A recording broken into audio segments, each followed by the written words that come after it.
திமுக ஓட்டு போட்டா பிஜேபி வராது. நீங்க இப்ப வளருது வருது வருதுன்றான். எனக்கு போட்டிருந்தா வராது. நீ அது செய்யலையே. பிஜேபி பிடிஎம் பிஜேபி பிடிஎம்னு குடுகுடு படிச்சான். அவங்க ஜெய் ஸ்ரீராம், இவ சக்கமா சொல்றான். ரெண்டு பேருக்கு என்ன வித்தியாசம் இருக்கு? அவங்க ஜெய் ஸ்ரீராம். என்னங்க விலைவாசி இப்படி ஏத்திட்டீங்க? ஜெய் ஸ்ரீராம் ஜெய் ஸ்ரீராம். என்னங்க அந்த ரெண்டு பெண்ணை இப்படி கற்பழிச்சு தீ வச்சு கொடுத்துட்டாங்க? ஜெய் ஸ்ரீராம் ஜெய் ஸ்ரீராம். என்னங்க பெட்ரோல் டீசல் விலை இப்படி ஏத்தி விட்டுட்டீங்க? ஜெய் ஸ்ரீராம். அவங்க இவன் சக்கமா சொல்றா சக்கமா சொல்றா சக்கமா சொல்றா சக்கமா சொல்றா.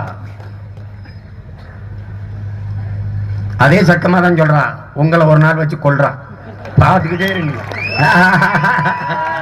ஏன்னா ஒரு பகுத்தறிவு இயக்கம் முற்போக்கு இயக்கம்னு குடுகுடு படிச்சுறான் ஊர் ஊரா ஓட்டுக்கு.